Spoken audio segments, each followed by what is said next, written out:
Queridos, o texto que eu vou usar aqui é bem conhecido de todos nós.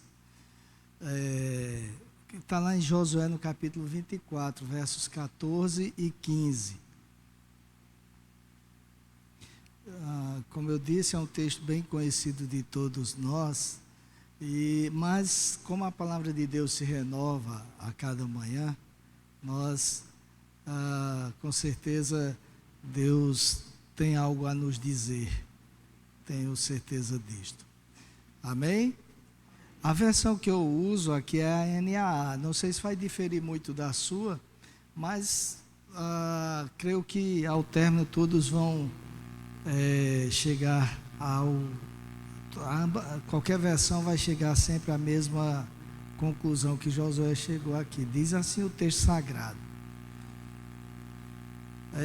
Mesmo sentados nós vamos ler, mas em reverência à palavra do Senhor, nós vamos prestar atenção no texto, para que assim o Senhor seja glorificado.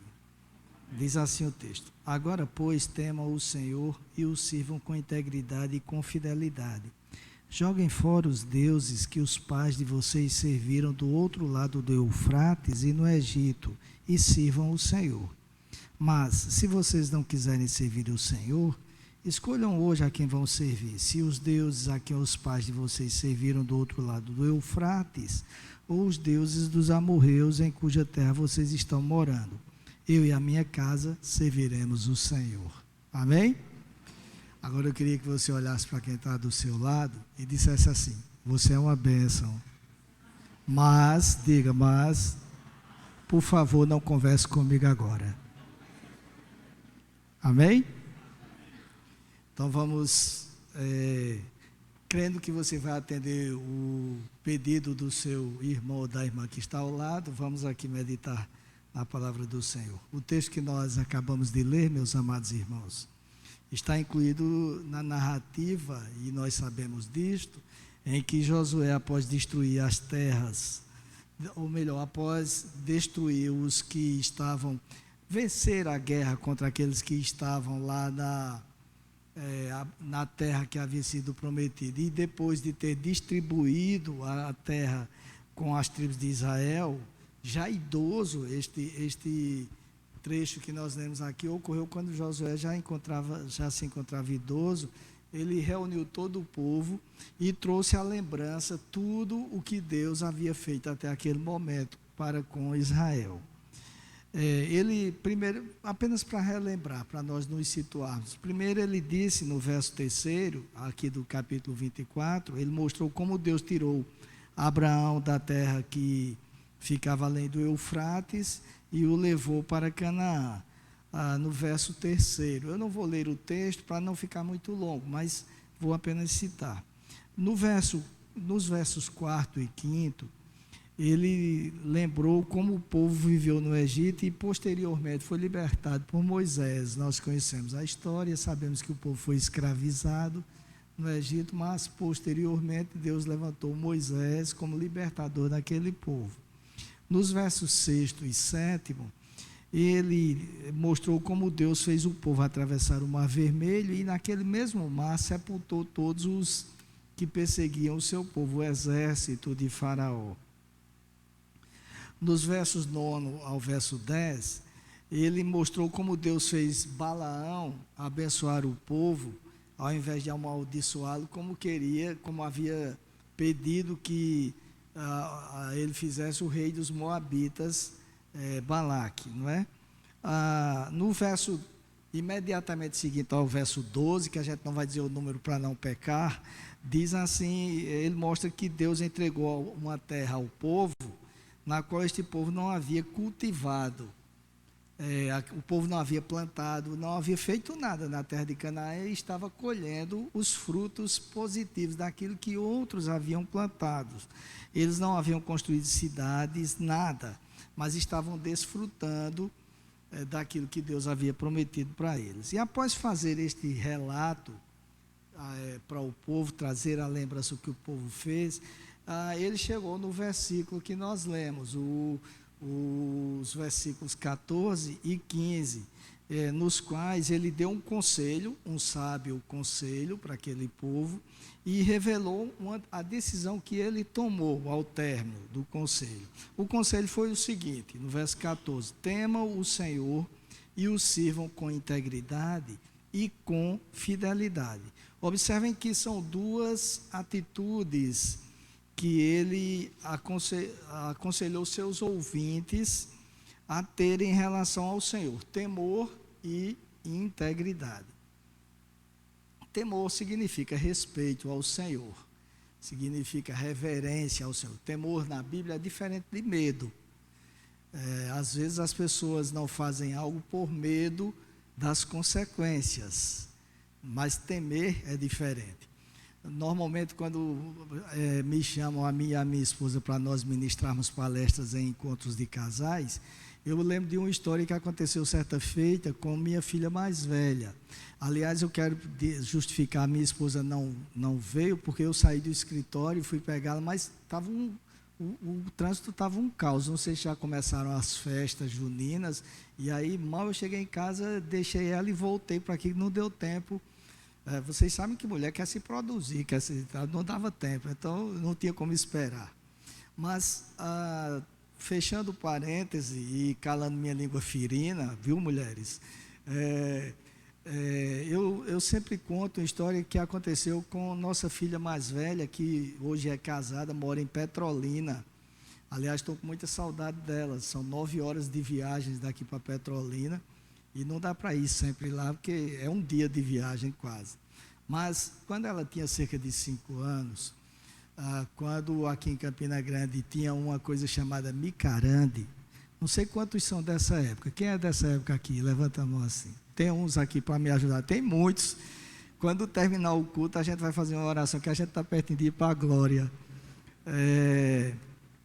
Débora Cecília chegou para mim e falou: papai, deixa eu ir para Micarande do meu colégio, lá vai ser muito legal, vai ter carro com pipoca, enfim, aquelas coisas todas que os professores fazem, a direção do colégio faz, e para as crianças se sentirem bem no lugar.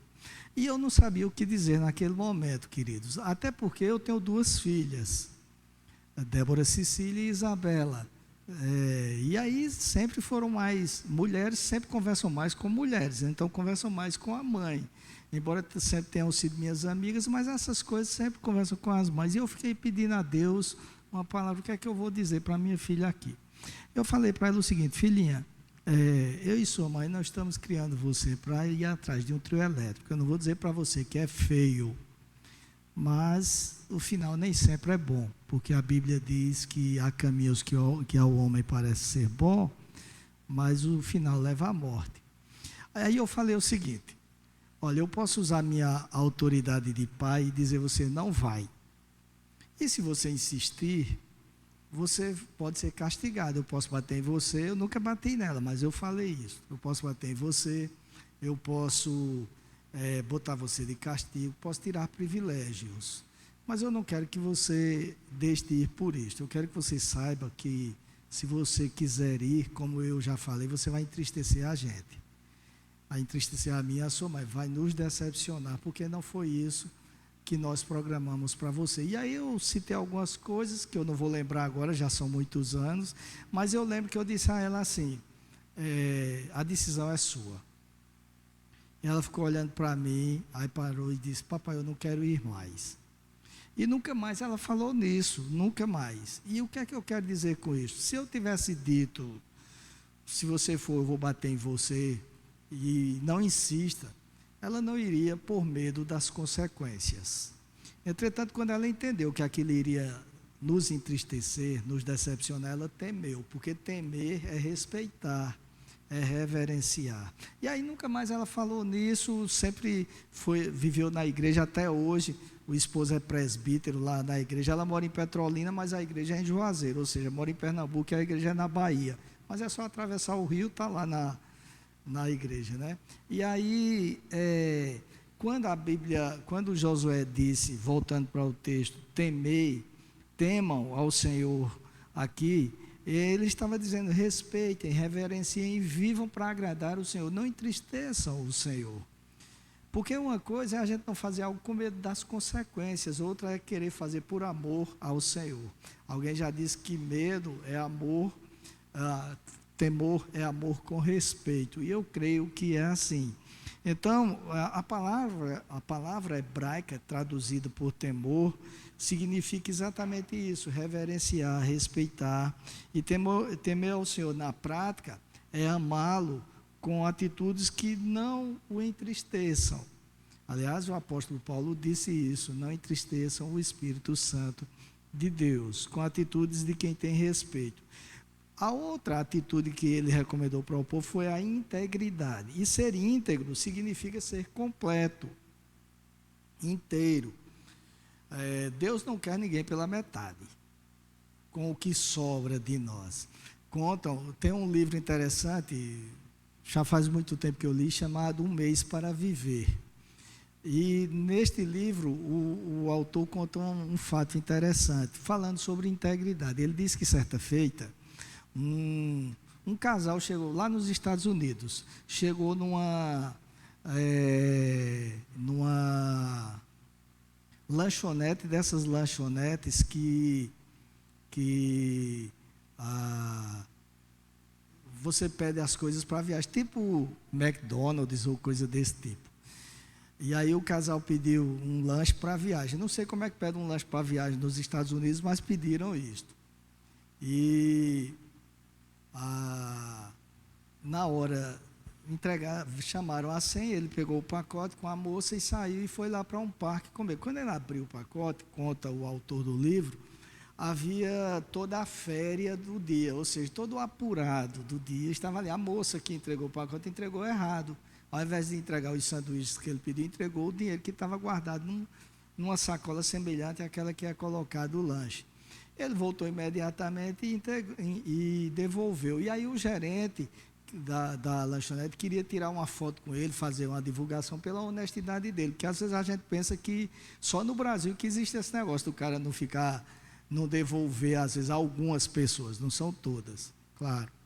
E ele insistiu que não, e depois do gerente insistir muito, ele explicou o porquê que ele não queria que fizessem a reportagem. Ele disse: olha, não faça isso não, porque essa moça que está comigo não é a minha esposa, é uma namorada que eu tenho, minha esposa vai ficar sabendo. Então aquele homem era honesto em algumas coisas, era honesto em não ficar com o dinheiro dos outros, mas não era íntegro, porque integridade significa a pessoa buscar ser completo, e Deus nos quer assim. Tem crentes que ficam são seletivos, umas coisas podem colocar em prática, outras não. E não é isso que Deus quer de nós. Pois bem, quando a gente observa isso, Josué dizer isso, aí ele revelou a decisão que ele tomou. Ele falou o seguinte: caso vocês não queiram fazer o que eu estou dizendo, não façam. Sigam os deuses de vocês. Agora, eu e a minha casa serviremos ao Senhor.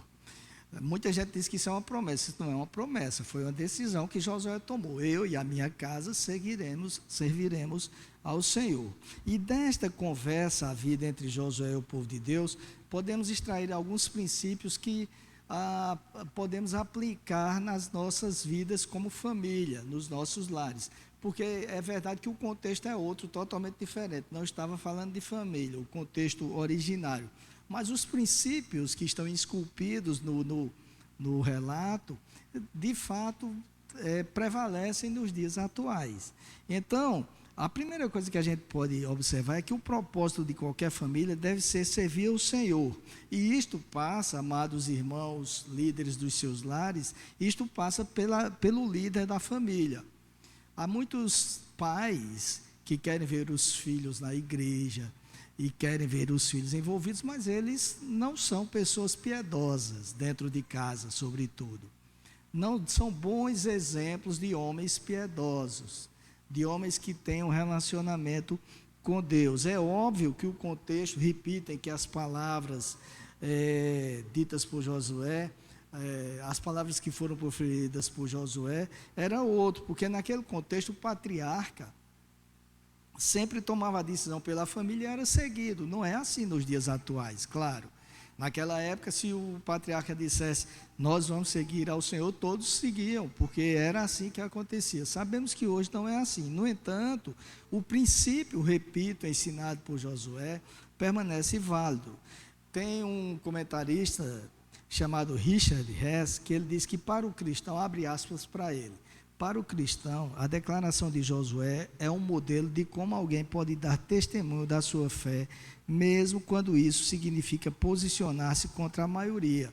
Ou seja, queridos, para que uma família possa, trazer para um contexto de família, para que uma família possa servir ao Senhor, o líder dessa família deve ser firme na decisão de que o seu lar declara que naquele lar é o Senhor quem reina. Ainda que os filhos não queiram seguir, ainda que muitas vezes haja divergência, mas ele precisa se posicionar neste sentido.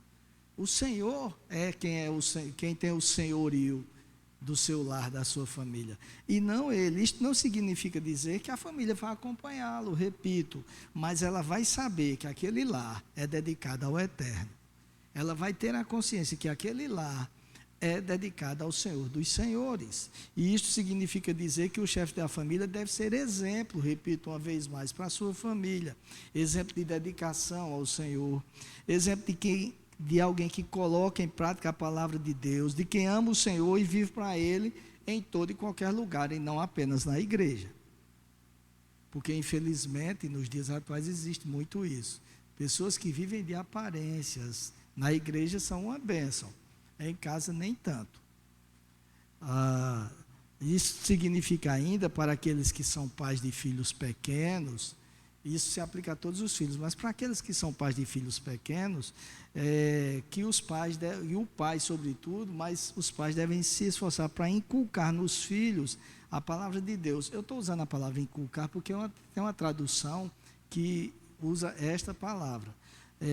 Motivar a família a amar ao Senhor e à casa do Senhor. O pesquisador George Barna, já que eu falei nessa questão de crianças, me permitam citar o exemplo, fez uma pesquisa nos Estados Unidos, e nessa pesquisa já tem um tempo, ele constatou o que todo mundo já sabe, todos nós já sabemos, mas com dados científicos. Ele constatou que à medida que os filhos crescem, fica mais difícil influenciá-los espiritualmente. Eles começam a endurecer o pescoço, como diria minha mãe, começam a conhecer outras coisas, e se não conheceram o Senhor antes, vai ficando mais difícil. Não quer dizer que Deus não possa agir, não é isso, mas o relacionamento vai ficando mais difícil para falar sobre o Senhor. Os dados levantados por ele mostram que pessoas entre 5 e 12 mais 1 anos têm uma probabilidade de 32%, atentem, 32% de aceitarem a Cristo como seu Salvador. Mas aqueles que têm entre 14 e 18 anos têm apenas 4% de probabilidade. Isso pesquisas feitas em igrejas, inclusive. E a partir dos 19 anos, a probabilidade sobe um pouco mais para 6%. O Dr. James Dobson, outro pesquisador, afirma que esses dados foram levantados em uma pesquisa feita com pais, sem levar em conta a fé de cada um. Se ela fosse feita, diz ele, com pais cristãos dedicados, o resultado seria diferente, também tenho certeza disso. Pais que são cristãos dedicados, normalmente vivem para o Senhor, são exemplos para a família de quem teme ao Senhor, e isto, obviamente, influencia a família. Em determinado momento vai influenciar. Não posso dizer se hoje, amanhã ou daqui a 100 anos, mas com certeza os ensinamentos ficam. Não foi à toa que o autor do livro dos Provérbios disse: ensina a criança no caminho que deve andar, e ainda quando for velho não se desviará dele. E criança aqui, às vezes a gente tem, outro dia eu estava ministrando uma palestra e falei isso, nós temos a tendência de querer ser mais sábios do que o Senhor, não é? E eu lendo o texto, eu li: ensina a criança no caminho que deve andar, e ainda quando for velho não se desviará dele. E eu fiquei pensando, os tradutores erraram, porque criança, se é para fazer a concordância correta, é ainda quando for velha, e não quando for velho. Eu quero saber mais que é Deus. É igual o cara que estava pregando e disse: olha, irmãos, cristão não pode ir para a festa, cristão que vai para a festa está pecando. E alguém interrompeu ele para dizer: ô pregador, mas aqui na Bíblia diz que Jesus fez o primeiro milagre no casamento, e um casamento é uma festa. Então Jesus foi numa festa. Aí o pregador disse: mas ele não devia ter ido e tal, porque quer ser mais crente do que o Senhor Jesus, né? Então às vezes a gente quer ser mais crente. E depois, vendo o texto, eu vi que e o pastor José Bernardo, presidente da AME, fala sobre isso. A palavra original pode ser aplicada para criança, para adolescente, para jovem. A palavra que vem de um radical que significa chacoalhar, ou seja, é você colocar conteúdo na cabeça e chacoalhar e colocar mais, e assim sucessivamente. Então, convenhamos que é mais provável que num lar onde o Senhor reina, seja bem mais fácil de toda a família seguir ao Senhor. É um princípio, por isso que Josué disse: eu e minha casa serviremos ao Senhor. Aliás, Moisés, quando estava prescrevendo a lei, e no livro de Deuteronômio, no capítulo 6, versos 6 e 7, ele disse o seguinte: estas palavras que eu te ordeno estarão no teu coração, e delas falarás, andando pelo caminho, assentado em tua casa, quando te deitares, quando te levantares, ou seja, em todas as ocasiões. Sempre é oportunidade para falar sobre o Senhor, sobre os feitos do Senhor. O Salmo 78 diz assim, que o que recebemos do Senhor, aquilo que aprendemos, vamos falar para os nossos filhos, e eles falarão para a geração seguinte, e uma geração que ainda não nasceu, saberá disso, ou seja, as gerações vão passando. Então, quando o texto de Provérbios fala em ensinar a criança no caminho que deve andar, não está falando de igreja, não está falando que é importante, mas está falando de princípios do Senhor, que é isso que prevalece e molda o caráter de qualquer adolescente, de qualquer jovem. Então, desta advertência de Moisés que eu falei aqui, de Deuteronômio capítulo 6, versos 6 e 7, conjugada com a advertência de Josué, emergem outros dois princípios. O primeiro é que, para que haja isso, tem que haver unidade na família. Não é possível servir ao Senhor se a família for esfacelada, se a família é uma família que vive aos gritos e muitas vezes com total desunião, ninguém se entende, não há paz no lar. E se não há paz é porque o Senhor não está presente, a primeira coisa.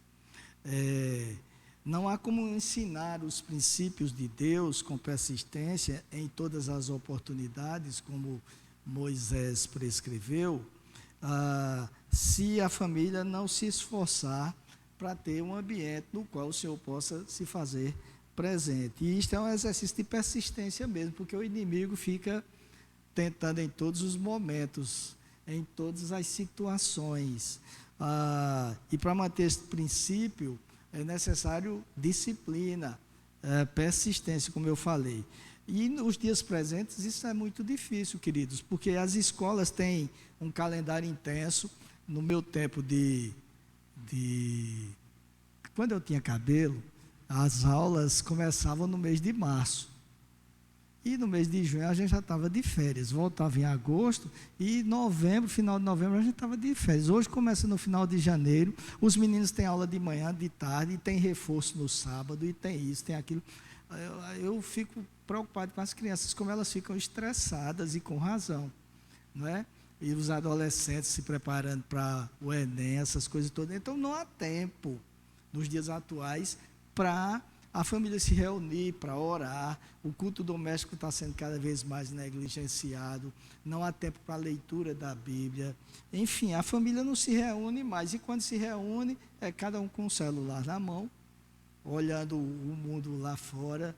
É muito difícil nos dias atuais colocar em prática isso, mas é necessário que haja persistência, haja disciplina para isso, porque se não houver um esforço determinado, a família deixa de ser família para se tornar um grupo. Antes era outro dia eu vi alguém contando uma coisa interessante e eu lembrei da minha infância, porque nessa época de junho, era a época de comer pamonha, né? E aí minha mãe comprava uma mão de milho, né? E a gente ia fazer pamonha. E era interessante, era uma coisa, acho que muitos aqui passaram por isso. Então, um era escalado para um ou dois para tirar o cabelo do milho, outro tirava a palha, outro ralava. Fazíamos competição, inclusive. Era uma festa. De noite a gente ia comer pamonha, mas tinha sido um dia a família unida. Como é que acontece hoje em dia? Desculpe, viu, pastor? Se julgado e condenado pelos homens fosse eu, está passando na sua rua a moto da pamonha. E aqueles desgraçados se multiplicam, porque para onde acaba se vira tem um daquele. Eu moro em prédio, é pior ainda, porque eles param no prédio e ficam esperando que o povo desça, tocando a música lá. Ivan, o pamonheiro da cidade. A família não se reúne mais nem para fazer pamonha, muitas vezes.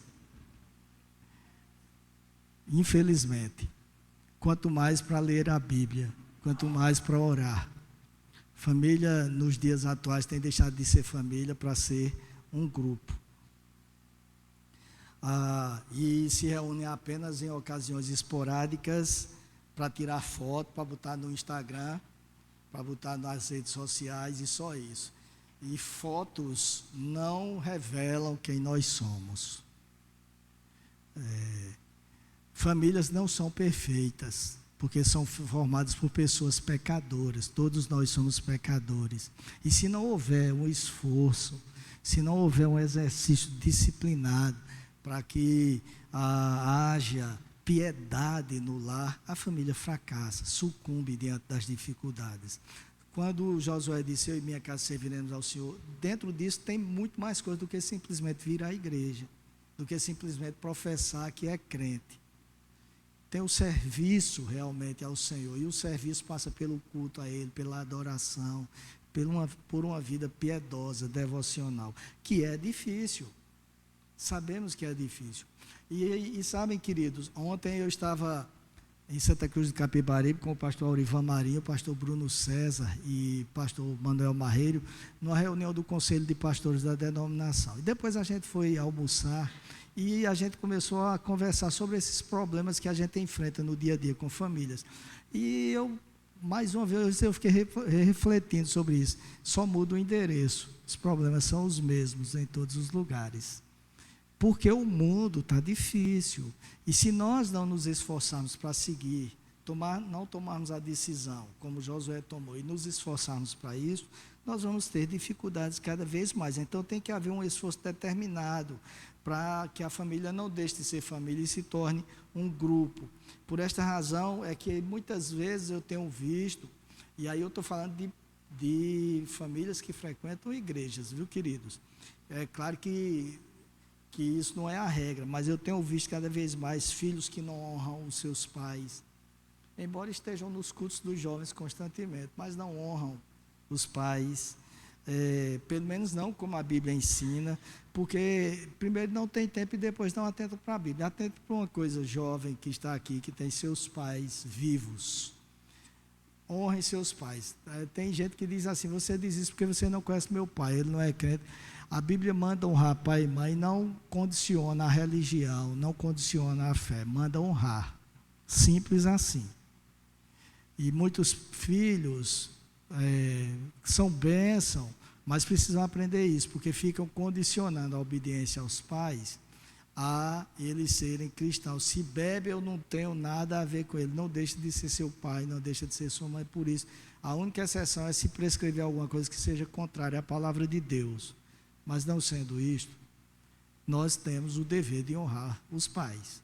E aí, muitos, quando perdem, é que começam a achar que deveriam ter honrado mais. Então, é bom aproveitar isto e seguir o que diz a Bíblia, porque uma família que serve ao Senhor é uma família também onde há respeito uns pelos outros, e dos filhos para com os pais, e dos pais para com os filhos, porque filhos também são pessoas, têm personalidade, independentemente da idade.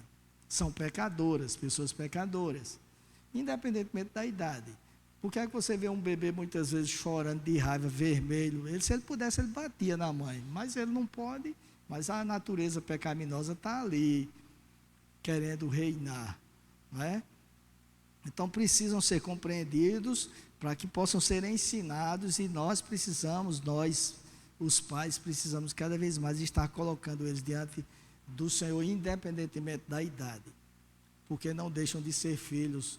Eu falei da minha filha que mora fora, não deixou de ser minha filha por isto, e aí é que eu tenho que orar mesmo por ela, e pelo o boy que roubou ela de mim, né? Então, queridos, o outro ponto, para eu não me estender muito, é que para que a palavra de Deus seja ensinada, é preciso antes que ela esteja na vida de quem ensina. Moisés, no texto que eu citei de Deuteronômio, capítulo 6, verso 6, ele diz assim: estas palavras que hoje te ordeno estarão no teu coração. Primeiro tem que estar na vida de quem ensina. Ninguém pode ensinar aquilo que não vive. Essa questão de faço o que eu digo, mas não faço o que eu faço, não funciona no reino de Deus. Nós precisamos ser exemplos. Pessoas que não vivenciam a palavra de Deus não têm condições de semear para as suas famílias atitudes de temor e de reverência ao Senhor. A palavra do Senhor foi revelada para nós, para que nós a pratiquemos e não para que simplesmente a conheçamos. Ateus conhecem a palavra de Deus. Agnósticos conhecem a palavra de Deus para criticá-la, mas conhecem, às vezes conhecem até mais do que os crentes. O diabo conhece a palavra de Deus. Tiago escreveu assim: você crê que é a palavra de Deus, os demônios também creem e até estremecem diante dela. Então não basta crer, é preciso vivenciar, dar exemplo de que, de fato, vivemos de acordo com o Senhor. Observem que Moisés aqui prescreveu que em todos os momentos, quando te deitares, quando te levantares, andando pelo caminho, assentado em tua casa. Ou seja, todas as oportunidades são, com o perdão da redundância, uma oportunidade para falar das coisas de Deus, da palavra do Senhor, ensinar a palavra do Senhor. Às vezes você pergunta a um menino qualquer coisa relacionada à TV, ele sabe mais do que a Bíblia, porque muitas vezes não são ensinados. Se não fossem as igrejas ensinando, haveria um caos em alguns lares. Lembro-me que quando eu era membro da segunda igreja congregacional, eu e Débora éramos líderes de adolescentes. E certa feita, uma mãe chegou para mim para dizer assim: eu não vou largar o seu pé enquanto você não der jeito no meu filho.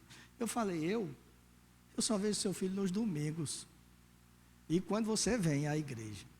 Você é quem tem que dar jeito na sua casa. Ou seja, muitos pais estão transferindo a responsabilidade para a igreja.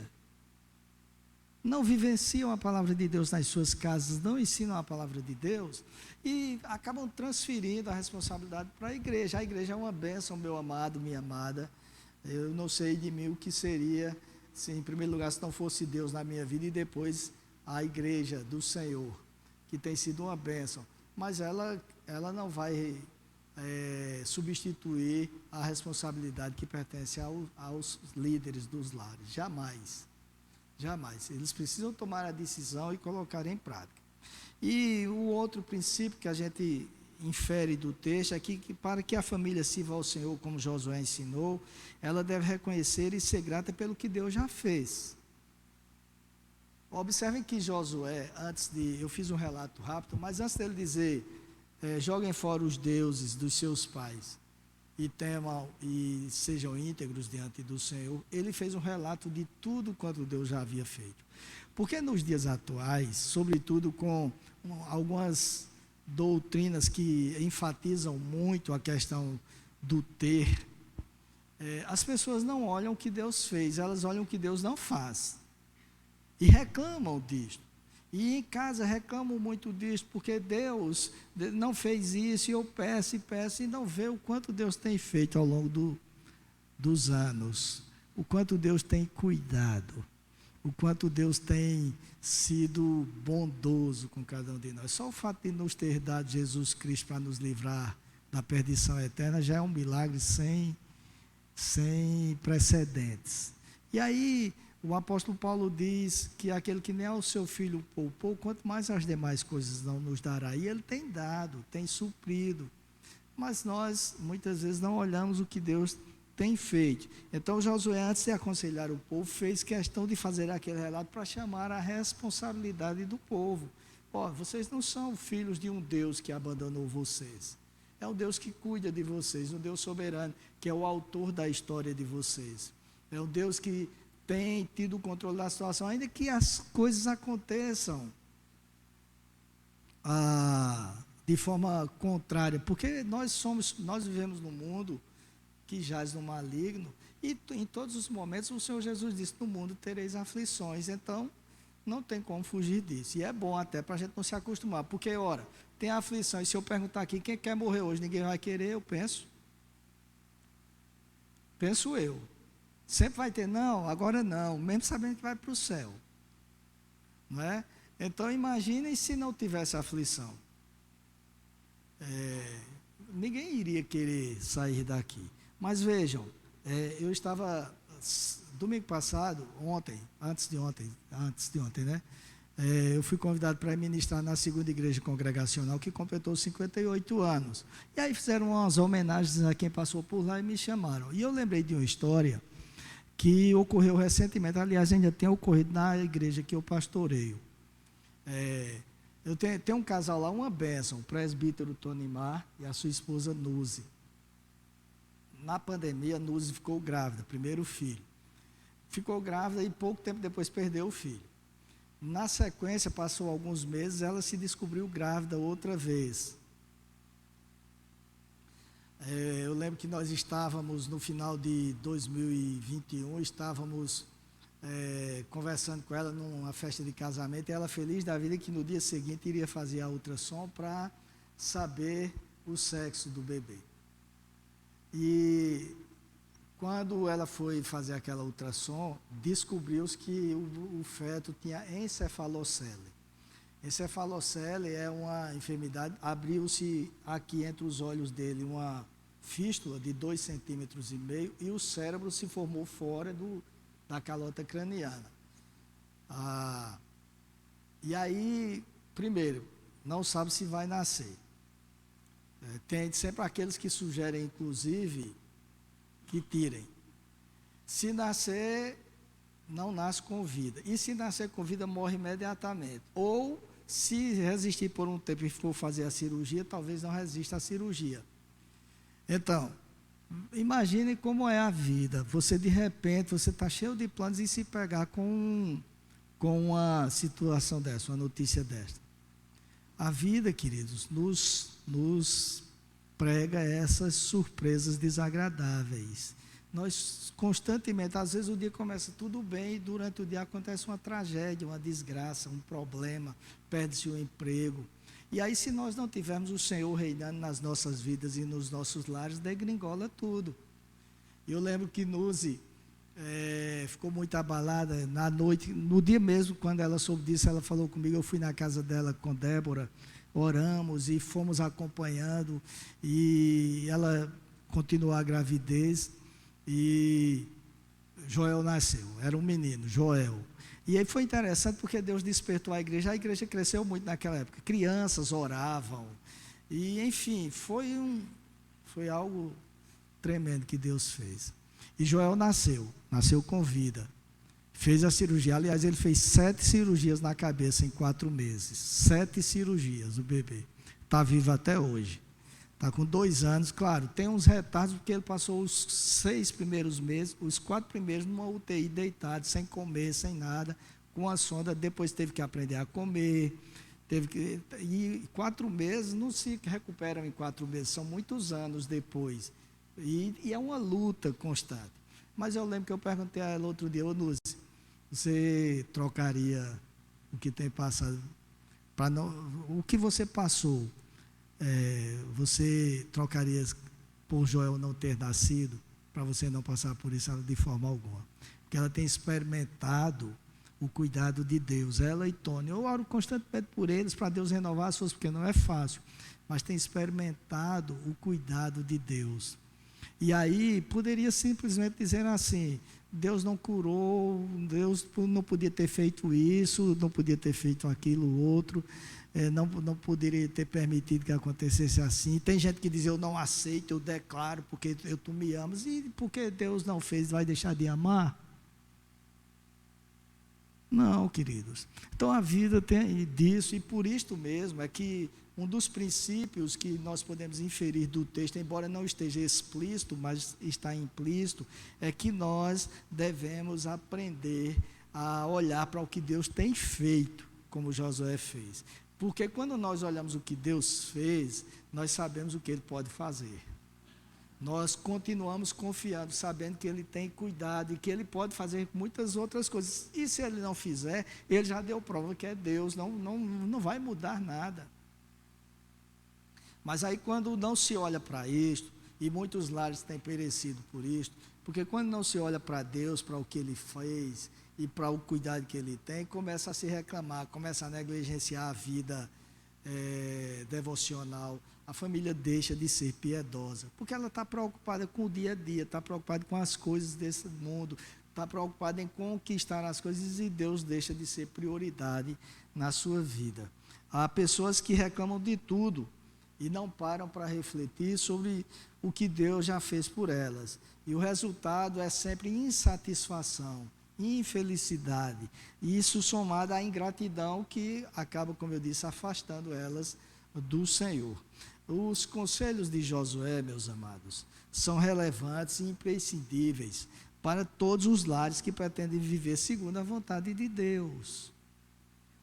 O texto é muito conhecido, talvez nós já tenhamos lido tantas vezes, mas às vezes nós nos acostumamos, e este é que tem que ser o cuidado de cada um de nós, não nos acostumarmos a ser crentes. Ser crente nos dias atuais, em muitos lares, passou a ser um mero diletantismo, um passatempo. Quando eu estou afim, eu vou na igreja, o ambiente é bom, a música é boa, o pastor é legal, os irmãos, mas, não sei se vão dizer isso comigo, que o pastor é legal lá na igreja, mas aqui com certeza dizem. Mas não passa disto. Não há intimidade com Deus, não há relacionamento com o Senhor. Eu falei sobre minha filha, me permita falar mais uma vez. Uma delas, certa feita, chegou para mim de noite, quando era pequenina, e disse, papai, me acordou e disse, papai, liga a TV para eu ver desenho animado. Filhinha, essa hora, de madrugada, isso não é hora de ver desenho, você tem aula amanhã. Você está sem sono? Estou. Deita aqui. Ela deitou junto de mim, queridos. Foi uma cena que eu nunca esqueci. Deus tratou muito comigo e é por isso que eu não esqueci naquele dia. Porque ela deitou em mim, eu coloquei ela aqui, fiquei cheirando o cabelo dela lá.